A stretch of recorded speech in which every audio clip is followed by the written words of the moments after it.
ఈ కనిపెట్టుట అనే మాట ఉంది కదా. కొంతమంది నాకు కామెంట్స్లో అడుగుతూ ఉన్నారు, అన్నా నాకు అసలు ప్రార్థన చేయటం రాదు, అసలు ఎలా చేయాలి, నాకు ప్రార్థన నేర్పండి అన్నా అని అడుగుతున్నారు. దానికి కూడా ఇందులోనే సమాధానం దొరుకుతుంది. కొద్దిగా మనసు పెట్టి వినండి. యేసు ప్రభువారు పగలంతా ప్రకటించి రాత్రంతా ఆయన ప్రార్థించుటకు ఒలీవల కొండకు వెళ్ళాడని మనకు బైబిల్లో ఉంది. ఇప్పుడు నాకు తెలిసి ప్రార్థనా పరులైన వాళ్ళు కొంతమంది 6 గంటలు ప్రార్థించారు, 7 గంటలు ప్రార్థించారు, 10 గంటలు ప్రార్థించారు అని కొన్ని మాటలు మనం విన్నాం. మనం ఎగిరెగిరి చేసిన గంటన్నర 2 గంటల కంటే ఎక్కువ ప్రార్థన నడవదు. మరి వీళ్ళు 6-7 గంటలు 8-9 గంటలు రోజులు రాత్రంతా కూడా అసలు ఏం ప్రార్థన చేశారు అనేది ఒక ప్రశ్న. ఇప్పుడు యేసు ప్రభు ప్రార్థించుట యందు రాత్రంతయు గడిపెను అని ఉంది, కానీ ఏమేమి అడిగాడో మనకు అందులో రాయలేదు. ఒక యోహాను సువార్త 17లో మాత్రం ఆ చివరి ఘట్టంలో చేసిన ఒక ప్రార్థన కొన్ని విషయాలు మాత్రమే మనకు అందించాడు. అన్ని సంగతులు ఆయన రోజు ఏమేం ప్రార్థన చేశాడో అవన్నీ గ్రంథంలో రాయలేదు. ప్రార్థించుట యందు రాత్రంతయు గడిపెను అనే వచనాలు మాత్రం అనేకం ఉన్నాయి. స్తోత్రం చెప్పండి ఒకసారి గట్టిగా. జాగ్రత్తగా వినండి, మిస్ అవ్వకండి. నేను చెప్పమన్నప్పుడు గట్టిగా స్తోత్రం చెప్పండి, గట్టిగా చెప్పండి. అది విషయానికి వద్దాం. అలాగా ఆయన ప్రార్థనలో గడిపాడని ఉంది. అలాగే ఎడతెగక ప్రార్థన చేయండి, ఎల్లప్పుడూ కృతజ్ఞతాస్తుతులు చెల్లించండి అని మొదటి తెస్సలోనిక 5లో పౌలు మహనీయుడు చెప్పాడు. ఈ ఎడతెగక ప్రార్థన చేయటం ఎట్లా కుదిరిద్ది, అదొక డౌటు. తర్వాత భక్త సింగ్ గారి యొక్క ప్రార్థనా జీవితాన్ని మనం పరిగణలో తీసుకుంటే, పండుకుందామని పడక సిద్ధపరచుకున్న ఆయన మోకాళ్ళుని తెల్లవారిన తర్వాత ఆ పడక తీసుకొని పక్కకి వెళ్ళాడట. అంటే ఒక నైటు ఉదాహరణకి 11ంటికి మోకాళ్ళు వేస్తే తెల్లవారు 6ంటికి ఆ మోకాళ్ళ మీద నుండి లేకపోతే ఆ ప్రార్థనలో నుండి లేచి పడక తీసేసి పక్కకి వెళ్ళిపోయాడు. అంటే ఎన్ని గంటలు ఆయన ప్రార్థన చేసి ఉంటాడు? 11 నుంచి 6 మధ్యలో ఎన్ని ఉన్నాయి? 1 కలిపితే 12, తర్వాత 6, మొత్తం కలిపి 7 గంటలు. ఈ 7 గంటలు ఆయన ఏం ప్రార్థన చేసి ఉంటాడు? అవునా? మీరు కూడా చాలాసార్లు వినున్నారు, అబ్బో ఆయన ప్రార్థనా పరుడు, అసలు గంటలు దేవుడితో గడుపుతాడు అనే మాటలు మీరు కూడా చాలాసార్లు విన్నారు. మీకు కూడా డౌట్ వచ్చి ఉంటుంది, నేను ఎంత ట్రై చేద్దామన్నా నా వల్ల కావట్లేదు, మరి వాళ్ళు గంటలు ఎట్లా చేశారు, అది ఎట్లా సాధ్యమైంది అనేది మనకు ఒక 1,000,000 వరహాల ప్రశ్న. ఇక్కడ గమనించాల్సింది ఏంటంటే, ప్రార్థనలో 2 విభాగాలు ఉన్నాయి. దేవునికి స్తోత్రం కలుగును గాక. ముఖ్యమైనవి 2 భాగాలు. ఒక భాగమేమో మనము దేవునితో మాట్లాడుట. నువ్వు స్తుతిస్తావో, కృతజ్ఞతలు చెప్తావో, ఆరాధిస్తావో, పాటలు పాడుతావో, విజ్ఞాపన చేస్తావో, యాచన చేస్తావో, కృతజ్ఞతార్పణలు అర్పిస్తావో, ఏం సమర్పిస్తావో ఒక భాగమేమో నీ వైపు నుండి దేవునికి వెళ్ళున్నది. నంబర్ 1. నంబర్ 2, దేవుని యొద్ద నుండి నీ వైపుకు వచ్చున్నది. ఈ 2 కూడా ప్రార్థనలో భాగమే. మొట్టమొదటిది నీ వైపు నుండి దేవుని యొద్దకు వెళ్ళున్నవి, 2 దేవుని వైపు నుండి నీ యొద్దకు వచ్చున్నవి. ఇప్పుడు యేసు ప్రభువారు ఒకవేళ ఒలీవల కొండకు ఆయన ప్రార్థించుటకు ఏకాంతంగా వెళ్ళాడు అని రాయబడి ఉంది. ప్రార్థించుట యందు ఆయన రాత్రి అంతయు గడిపెను అని ఉంది. ప్రార్థించుట యందు రాత్రి అంతయు గడిపాడు అంటే, ప్రార్థన అనగానే మనకు తెలిసింది ఏంటంటే, ఈ రాత్రంతా అడుగుతానే ఉన్నాడు. అయ్యా సుబ్బారావు సంగతి చూడు ప్రవ్వా, అయ్యా వెంకట్రావు సంగతి చూడు ప్రవ్వా, అయ్యా అబ్రహాం సంగతి చూడు ప్రవ్వా, అయ్యా సమూయేలు సంగతి చూడు ప్రవ్వా, దావీదు సంగతి చూడు ప్రవ్వా, ఆనంద్ సంగతి చూడు ప్రవ్వా అని రాత్రంతా అడుగుతా ఉన్నాడా?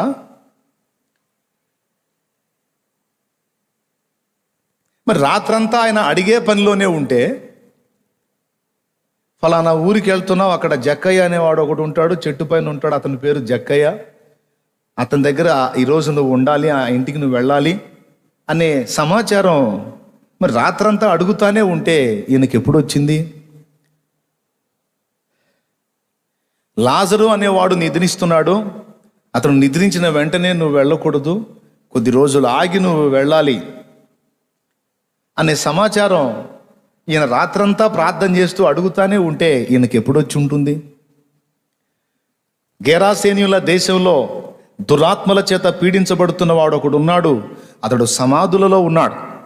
మీకు తెలుసా, యేసు ప్రభు సముద్రం ఒడ్డున దోణి దిగి, పడవ దిగి అక్కడికి వెళ్ళాడు, సమాధుల్లో ఉన్న వాడి దగ్గరికి వెళ్ళాడు. వాస్తవంగా అది కాదు ఆ ఊరు దారి, వేరే దారి ఉంది. ఆ వేరే దారిలో గుండా వెళ్ళాయన వీడున్న ప్రాంతానికి వెళ్ళాడు. ఫలానా ప్లేస్లో వాడు ఉన్నాడు అన్న సమాచారం ఈయనకి ఎక్కడ దొరికింది? రాత్రంతా ప్రార్థన చేస్తానే ఉన్నాడు కదా, అడుగుతానే ఉన్నాడు కదా.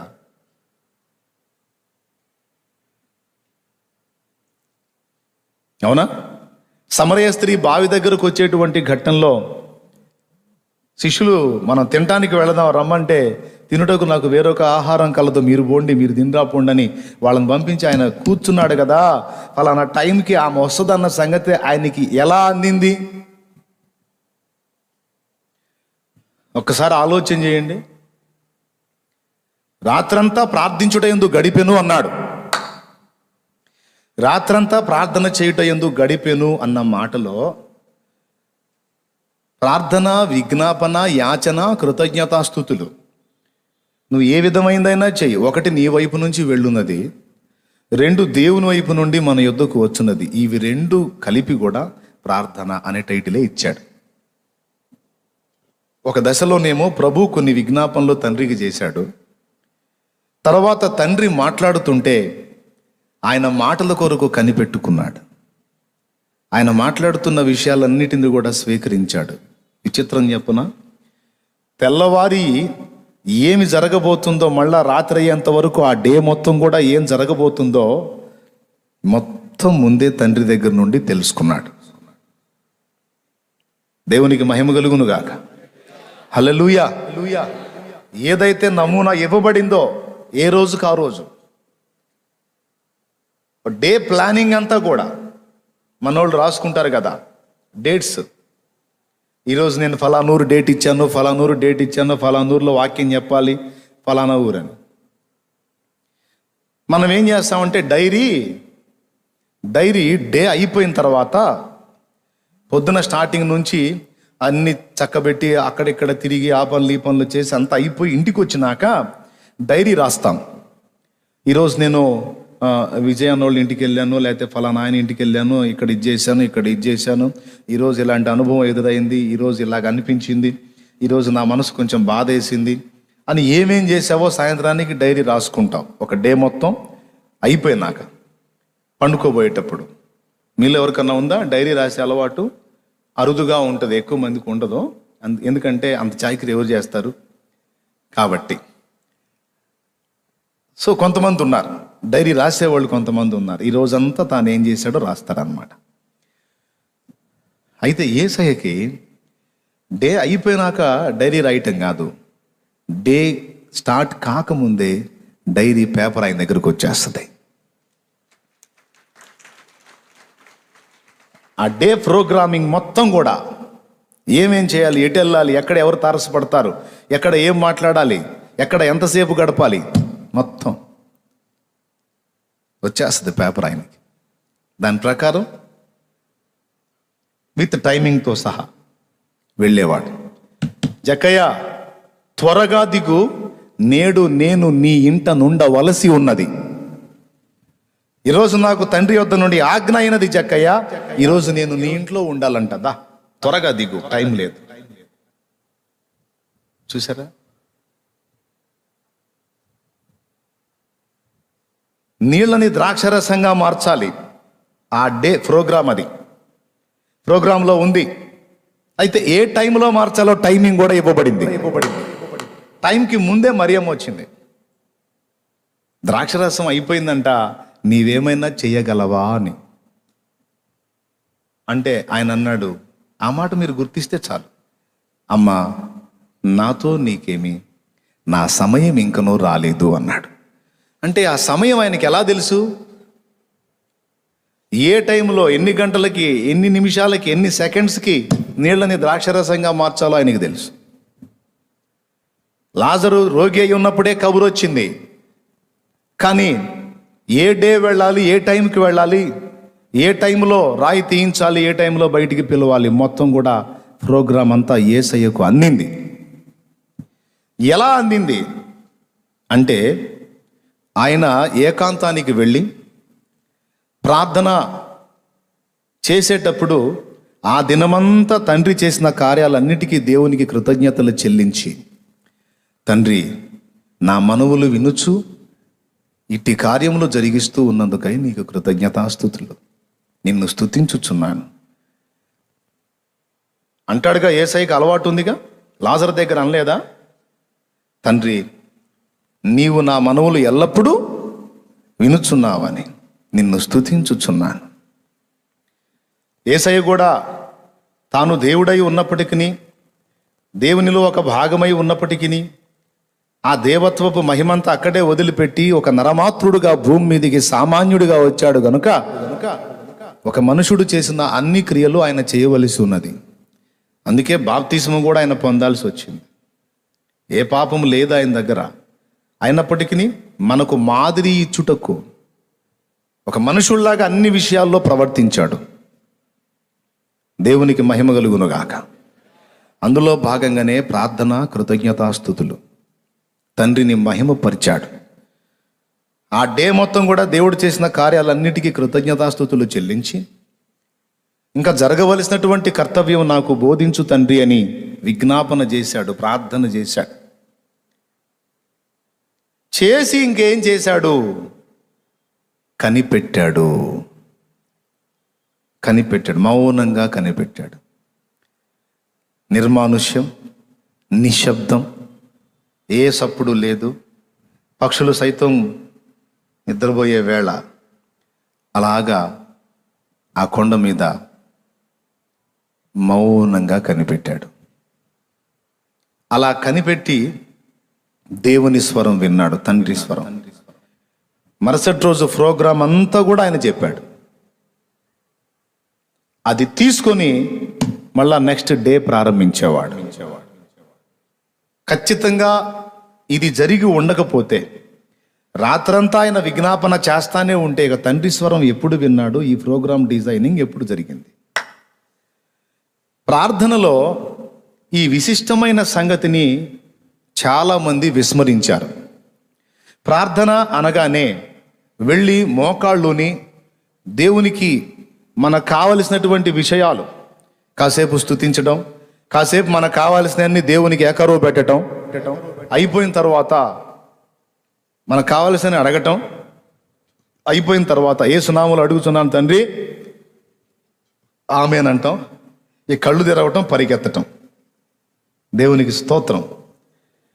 కానీ ఇక్కడ ఏం చెప్తున్నాడంటే, ఒక చిన్న ఎగ్జాంపుల్ అన్నమాట.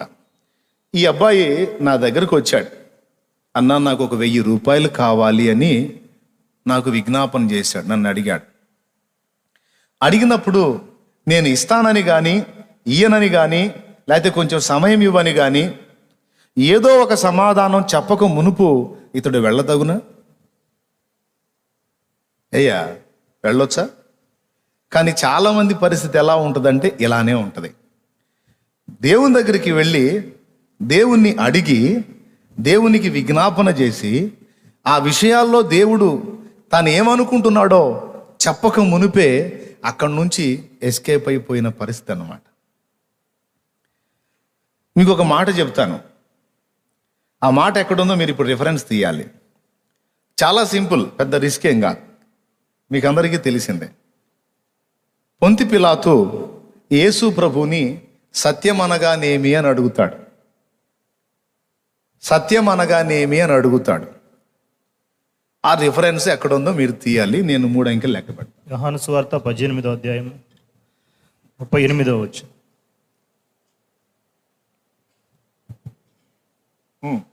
అందుకు పిలాతు, నీవు రాజువా అని ఆయనను అడుగగా, యేసు, నీవు అన్నట్టు నేను రాజునే. సత్యమును గురించి సాక్ష్యం ఇచ్చుటకు నేను పుట్టి తిని, ఇందు నిమిత్తమే ఈ లోకమునకు వచ్చి తిని, సత్య సంబంధి అయిన ప్రతి వాడును నా మాట వినునన్ను. అందుకు పిలాతు, సత్యమనగా ఏమిటి అని ఆయనతో చెప్పాను. అతడి మాట చెప్పి బయటున్న యూదుల యొద్దకు తిరిగి వెళ్ళి, అతని యందు ఏ దోషమును నాకు కనపడలేదు. ఒక్కసారి దాని గురించి ఆలోచించండి. పిలాతు ఏమని అడిగాడు ప్రభువుని? సత్యం అనగా ఏమి అని అడిగాడుగా. అడిగి ప్రభు సమాధానం చెప్పిందాక ఉన్నాడా? ఒకవేళ కాసేపు ఉన్నట్టయితే యేసయ్య ఏ బంగారు మాట చెప్పేవాడో మనకి ఇందులోకి వచ్చేది. కానీ ఉన్నాడా? అడిగాడు, మళ్ళా బయటికి పోయాడు. చాలామంది పిలాతు బ్యాచ్ ఉన్నారు. అర్థమైందా? ఒక దశలో నేను కూడా పిలాతు బ్యాచ్లో వాడినే. ఎందుకంటే అడిగాను, కానీ ఆయన నాకు ఉత్తరం ఇవ్వకముందే అక్కడి నుంచి లేచి వచ్చాను. దేవుడు ఏం చెప్తున్నాడంటే, నువ్వు అడిగావురా బాబు, చాలా సంగతులు చెప్పావు, మరి వాటి విషయంలో నేను నీకు ఒక స్పష్టత ఇవ్వక మునుపు ఎందుకు లేచి వెళ్ళిపోతున్నావు? నేను కూర్చోలేవా కాసేపు? ఇప్పుడు నా దగ్గర కూర్చొని నా మాటలు విని నా కోసం కనిపెట్టుకోవటం కంటే నీకు ఇంకా ముఖ్యమైన పనులు, అంతసేటు నేను ఇబ్బంది పెట్టే పనులు ఏమున్నాయి నాయనా నీకు? అన్నిటికంటే అందరికంటే నేను కదా ముఖ్యం. నాతో మాట్లాడాలని ఆశపడి వచ్చావు నా దగ్గరికి. వచ్చినప్పుడు మరి నేను ఏదో ఒక సమాధానం నీకు ఇవ్వక మునుపు నువ్వు ఎందుకు వెళుతున్నావు అనేది దేవుని ప్రశ్న. కనీసం ఆ ప్రశ్న వేయటానికి కూడా మనం అవకాశం ఇవ్వకుండా జంప్ అవుతున్నాం అక్కడి నుంచి. ఇది మనలో జరుగుతున్న ఒక మేజర్ తప్పిదం, ఒక పెద్ద తప్పు. ఇది రాసుకోండి, గుర్తు రాసుకోండి, ఉపయోగపడిద్ది మీకు. ప్రభువుకు స్తోత్రం చెప్దామా గట్టిగా? ఇంకొకసారి చెప్దాం, ఓకేనా? రైట్. అందుకనే ఆయన ఒక పద్ధతి నేర్పాడు, కనిపెట్టు సన్నిధి అని. ఏంటిది? కనిపెట్టు సన్నిధి. కొంతమందికి అసలు ప్రార్థనే చేయబుద్ధి కాదు, నడిపింపు రాదు, ఎందుకో ఇష్టం ఉండదు. ఇది మంచి బుద్ధా దుర్బుద్ధా? దేవుణ్ణి స్తుతించబుద్ధి కాదు, ప్రార్థించబుద్ధి కాదు, ఆ ఫీలింగే రాదు. ఇది మంచి బుద్ధా దుర్బుద్ధా? చెప్పండి గట్టిగా. మంచి బుద్ధా దుర్బుద్ధా? దుర్బుద్ధి అంటే పొరపాటు బుద్ధి అని. నోరు తెరిచి చెప్పాలి తొందరగా. పొరపాటు బుద్ధి. అయితే ఏమంటాడో తెలుసా భక్తుడు? సరే, అది మంచి బుద్ధి కాదు, నీకు ప్రార్థన చేయబుద్ధి కాకపోవటం మంచి లక్షణం కాదు. ప్రార్థన చేయటం మంచి లక్షణం, నాకు చేయబుద్ధి కావటం లేదు అనేది మంచి లక్షణం కాదు, చెడ్డ లక్షణమే. అయినా నీకు చిట్కా చెప్తా, చెయ్యి అంటాడు ఆయన. ఏంటండి, ఏంటి ఆ చిట్కా అంటే మీకు కూడా ఉపయోగపడిద్ది. తెల్లవారుజామునే లేవు. తెల్లవారుజామున లేవాలి అంటే నైటు పెందలాడే పడకకు వెళ్ళాలి. నైటు పెందలాడి పడకకు వెళ్ళే రోజులు పోయినాయి. ఇప్పుడు సెల్ ఫోన్లో పుణ్యమా అని మధ్యరాత్రి 1 గంటకి 12 గంటలకి పడకకి వెళ్ళే దౌర్భాగ్య పరిస్థితి దాపురించింది. సెల్ ఫోను చూడొచ్చు, వాడొచ్చు, తప్పని నేను అనట్లా. హద్దులు దాటిపోయింది. దానికి ఒక సమయం సందర్భం అంటూ లేకుండా ఏ టైం ఖాళీ దొరికితే ఆ టైంలో అది మనుషుల్ని ఏలుబడి చేస్తూ ఉంది. మనం నిజంగా ఆనాటి భక్తుల యొక్క భక్తి జీవితాన్ని కలిగి రాబోతున్న ఉపద్రవాలను తప్పించుకొని ఒక ఆశీర్వాదకరమైనటువంటి వ్యక్తులంగా మనం జీవించి అనేకులకు దీవెనకరంగా మారాలి అంటే ఈ విషయాలని ఖచ్చితంగా మనస్కరించి ఆచరణలో పెట్టాలి. దేవుని కొరకు ప్రజ్వలించాలి, మండుచు ప్రకాశించే దీపంలా ఉండాలని నాకు ఆశ ఉందన్నా అన్నోళ్ళు చేయొద్దండి. నాకు ఆశ ఉందన్నా ఏదో చెదపురుగులాగా పుట్టి చచ్చినట్టుగా ఉండకూడదు. దేవుని కొరకు మండుచు ప్రకాశించే దీపంలా ఉండాలన్న ఆశ నాకుంది అన్నోళ్ళు సరిగ్గా నాకు రెండు చేతులు ఎత్తుతాను, నాకు ఫుల్గా ఉంది. దేవునికి మహిమ. హల్లెలూయా. వాళ్ళు చేతులు ఎత్తినప్పుడు చూపించవచ్చు కదరా, ఎంత బాగుండేది పాపం. లైవ్లో ఉన్నోళ్ళు కూడా చూసి సంతోషపడేవాళ్ళు కదా. సరే, వీళ్ళందరికీ ఆశ ఉందంట, నాకు కూడా ఆశ ఉంది. ఏం ఆశ? దేవుని కొరకు ఫలించాలని.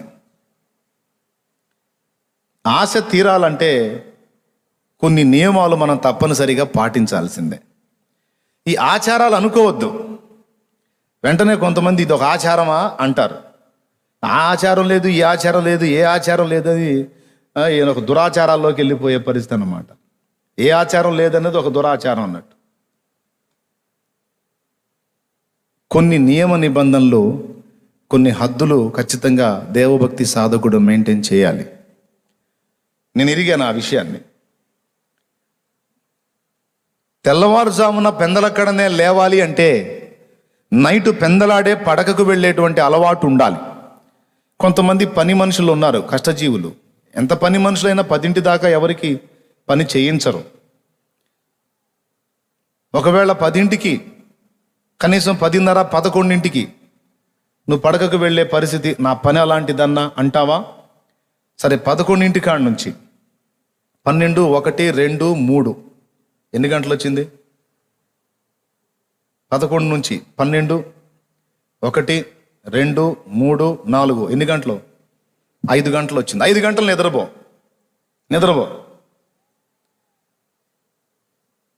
4కి లేగు. 4కి లేగు. అన్న లేదన్నా నేను పండుకునేసరికి 12 అయింది, నా పని అలాంటిది అంటావా? సరే, 5కి లేగు. 5 గంటలకు లేగు. కానీ 5 కాదు, 4 అయితే ఇంకా బాగుంటుంది, 3 అయితే ఇంకా సూపరు. ఈరోజు నేను 3కి లేచాను మోకాళ్ళ మీద. దేవునికి స్తోత్రం కలుగును గాక. హల్లెలూయా. లేచి ఏం చేయాలి చెప్తా.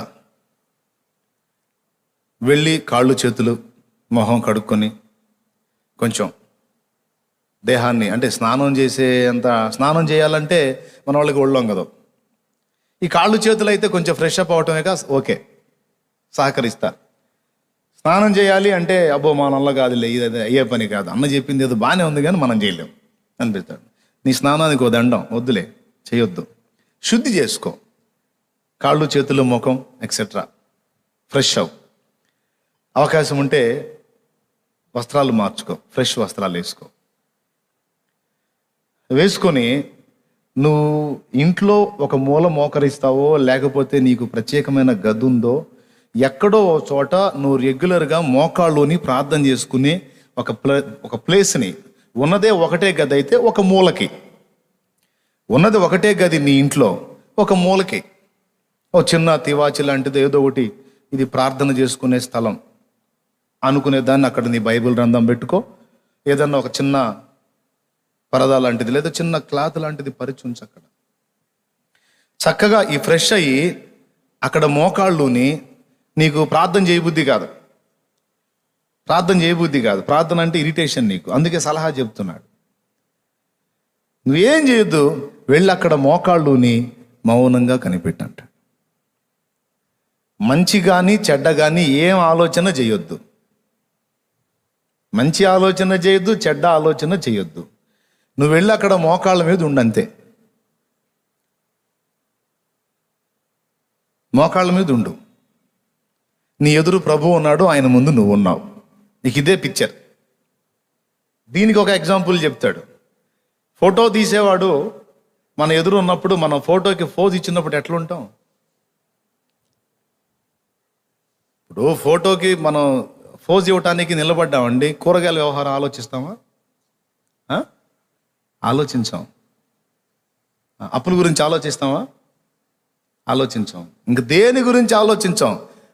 ఏదండి కొంచెం తల ఇట్లా ఉంచండి, కొంచెం అట్లా ఉంచండి అన్నప్పుడు ఇలా అనుకుంటా అలా అనుకుంటా ఆ క్యాంప్కి వెళ్ళి ఆ పర్సన్కి వెళ్ళి అబ్జర్వ్ చేస్తూ ఉంటాం.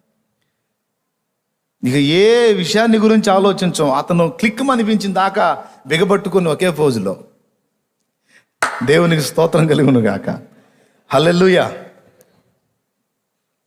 ఫోటో తీసిన దాకా అలానే ఉంటాం కదా.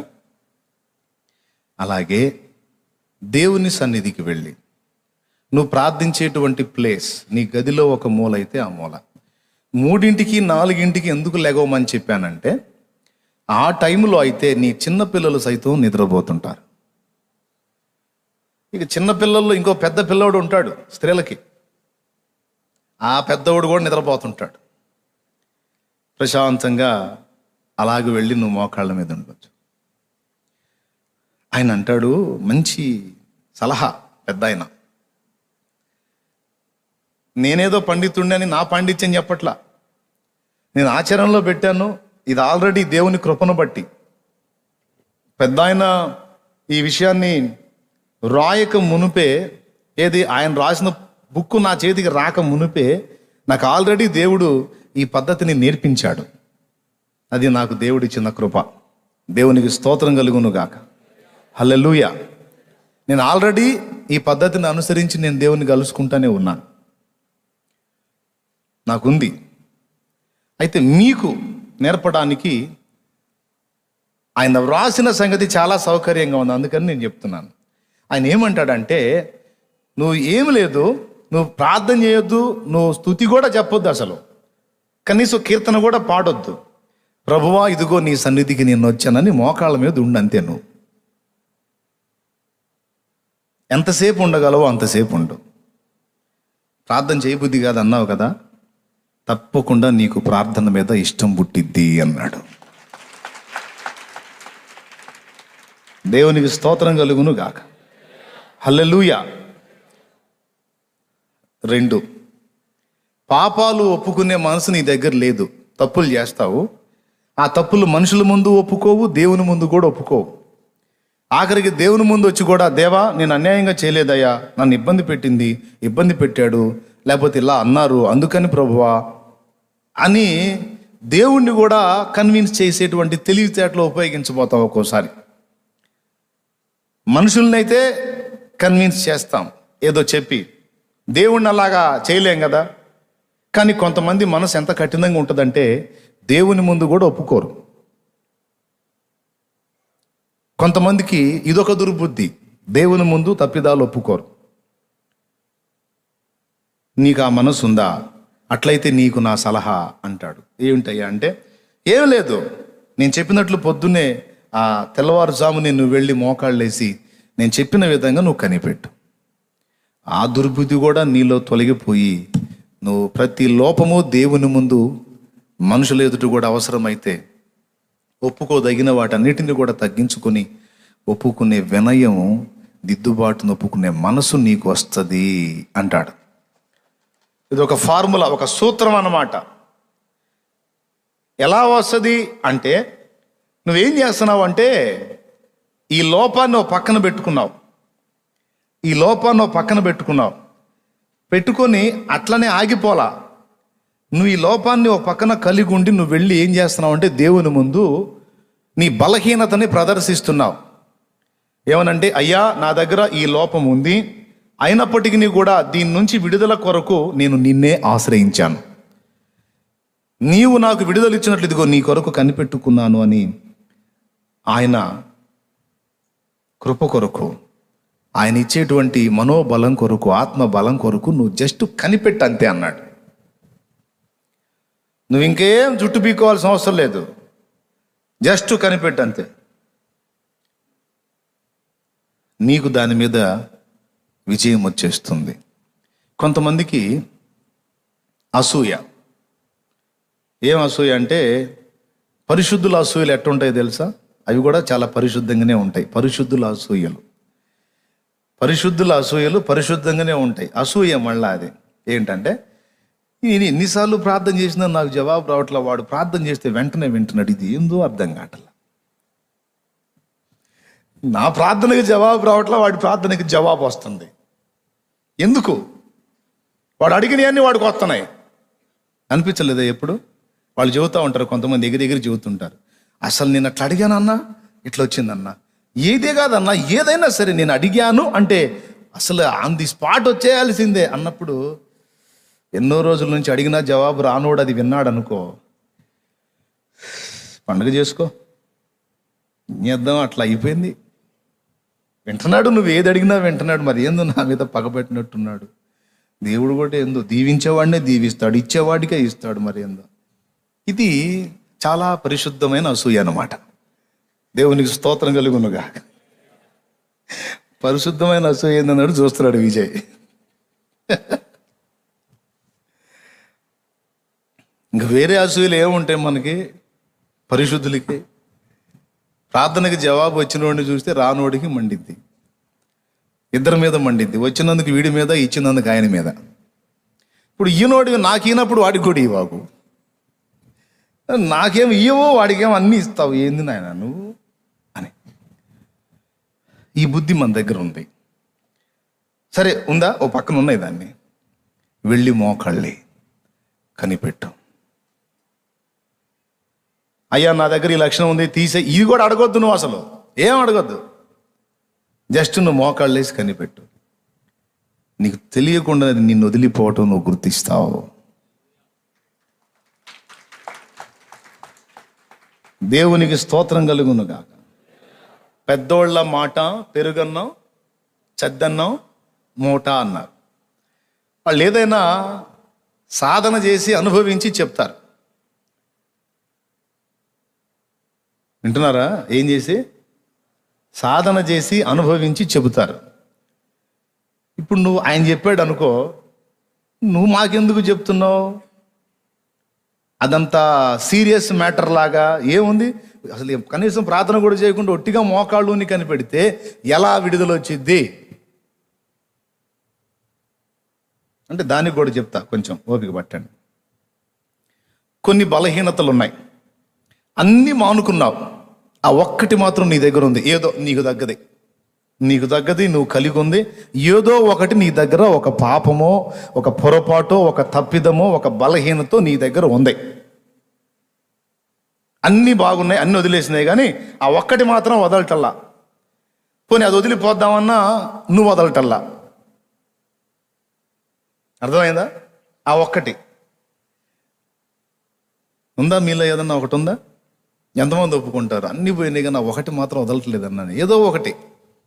ఎంతమంది ఒప్పుకుంటారు? ఏదో ఒకటి. కొంతమంది చేతులు ఎత్తట్లా. అసలు ఏ ఒక్కటి లేదా మీ దగ్గర? ఉందా? ఏదో ఒకటి ఉందా? ఏదో ఒకటి. అది నీకు తెలుసు స్పష్టంగా, ఇది ఒక్కటి మాత్రం నా దగ్గర ఉంది అనేది నీకు తెలుసు. అది దేవుని ఆత్మకు అభ్యంతరకరమైంది, దేవునికి ఇబ్బంది కలిగించేది. అది నీలో ఉండటం దేవునికి ఇష్టం లేదు, నీకు కూడా ఇష్టం లేదు. అది అలా ఉండటం బాధపడుతున్నావు. అప్పుడు నువ్వేం చేయాలి అంటే, దానికి కూడా ఏం చేయొద్దు, దాన్ని పక్కన ఉన్నాయి, నువ్వు వెళ్ళి మోకాళ్ళలోను కనిపెట్టు అన్నాడు. ఎలా మోకాళ్ళు అనుబుద్ధి అయింది? ఒక మాట చెప్తాను. సైతానుగాడు ఏమంటాడో తెలుసా? సైతానుగాడు కావచ్చు, సైతాను ప్రేరణ పొందిన మనుషులు కావచ్చు. ఏమంటారు తెలుసా? ఇంత తప్పు నీ దగ్గర పెట్టుకొని తగుదునమ్మా అని వెళ్ళి నువ్వు మోకాళ్ళు వేస్తున్నావు, ఏమన్నా సిగ్గుందా? ఏమన్నా సిగ్గుందా అని వాడు నిన్ను అడుగుతాడు. అప్పుడు నువ్వేం చెప్పాలి అంటే, పెద్ద ఆయన చెప్పాడు, ఏమన్నా తెలుసా? అసలు నువ్వు వెళ్ళి మోకాళ్ళు వేయటానికి సిద్ధపడుతున్నావు, నీకు సిగ్గుందా అని వాడు అడిగితే నువ్వేం అడగాలంటే, అసలు నువ్వెవుడురా నన్ను అడగటానికి అను. అసలు నీవెవరివి? నీకేమి సంబంధం? నీవు నా కొరకు ఏమి చేసితివి? నా కొరకు ప్రాణం పెట్టితివా? నా కొరకు రక్తము కార్చితివా? నీవు నా కొరకు ఏమి చేశావని? నీవేమన్నా నా సృష్టికర్తవా? నన్ను పెంచి పోషిస్తున్నావా? నన్ను బ్రతికిస్తున్నావా? నా ఉనికికి కారణం నువ్వా? ఏం హక్కు ఉందని నువ్వు నన్ను క్వశ్చన్ చేస్తున్నావు? తంతే తన్నులు తింటా, తిడితే తిట్టులు తింటా, దీవిస్తే ఆశీర్వాదం పొందుతా. ఏదైనా నా యేసయ్య చేస్తాడు.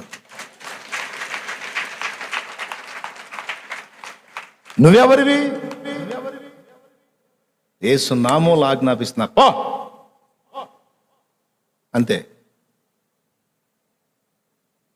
ఆర్గ్యూ చేసేవాడి మాటను కూడా నువ్వు లక్ష్య పెట్టొద్దు, వెళ్ళి మోకాళ్ళే అన్నాడు. ఈ మాటకు చెవొగ్గావనుకో, ఆ మాట నిన్ను వెనక్కి లాగుతుంది. దేని నుంచో తెలుసా? దేవుని నుండి. నేను అపాత్రుణ్ణి కదా, అయోగ్యుణ్ణి కదా, నా దగ్గర ఈ ఒక్కటి ఉంది కదా, దీన్ని బట్టి నేను పనికిరాను కదా అని వాడిచ్చిన ప్రేరణకు లొంగి నువ్వు అలా అనుకుంటే నువ్వు ఆయన సన్నిధికి, సహవాసానికి దూరం అవుతావు.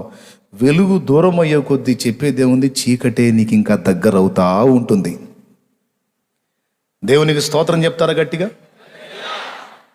ఇప్పుడు తంతే తన్నులు తినాలి, తిడితే తిట్టులు తినాలి, ఏది చేసినా పెద్ద ఆయన చేయాలి. ఆయన దగ్గరే తేల్చుకోవాలండి. వీడెవడు మనతో ఆర్గ్యూ చేయటానికి? వాడికి ఏం హక్కు ఉంది? కానీ వాడికి ఛాన్స్ ఇవ్వద్దు. వాళ్ళలాగా వాడి ప్రేరణకు లొంగి కొంతమంది మనుషులు మాట్లాడతారు, చేసేయన్నీ చేస్తారు. పెద్ద పరిశుద్ధుల్లాగా పోయి మోకాళ్ళు లేచి హల్లెలూయా హల్లెలూయా హల్లెలూయా అంటారు. సిగ్గుండాలి అంటారు. పాపం వీళ్ళు కూడా వాడి ప్రేరణలో ఉన్నోళ్లే. వాళ్ళకేం హక్కు ఉంది ఆ మాట అంటానికి? నేనన్నా నయం, వాడు పూర్తిగా చెడిపోయినాడు. ఇప్పుడు ఏదో కొంచెం లాగేసుకున్నాడు ఒకడికేం అసలు ఒంటి మీద ఒక్క బట్ట కూడా లేదు, మొండి మొలతో ఉన్నాడు. ఈ మొండి మొలతో ఉన్నోడు లాగేసుకున్నాడు ఎగతాళి చేస్తే ఎంత హాస్యాస్పదమో, కొంతమంది మనల్ని అట్లా అనటం అంతే హాస్యాస్పదం. దేవుని బిడ్డల్ని అంటారు కొంతమంది.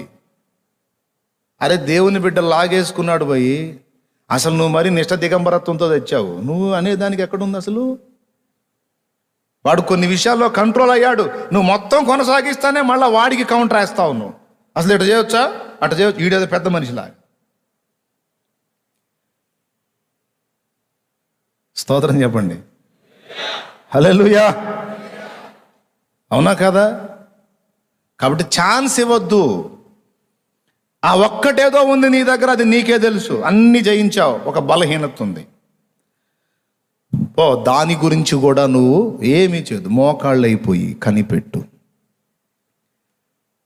కనిపెడితే ఏం జరిగిద్దంటే ఆయన నిన్ను గమనిస్తాడు. నీకు ఏం చేస్తే దాని నుంచి విడుదల వచ్చిద్దో ఆయన తేల్చుకుంటాడు. నిస్సహాయుడను ప్రభువా, నీవు తప్ప నాకు ఇంకా ఏమీ లేదు, నాకు నువ్వే శరణని, ఇక నాకు మాటే లేదన్నట్టు నువ్వు వెళ్ళి మోకాళ్ళుని కనిపెట్టంతే. దీన్ని దైవజనుడు ఏమని పిలిచాడంటే కనిపెట్టు సన్నిధి అని పిలిచాడు. దేవునికి స్తోత్రం కలుగును గాక. హల్లెలూయా.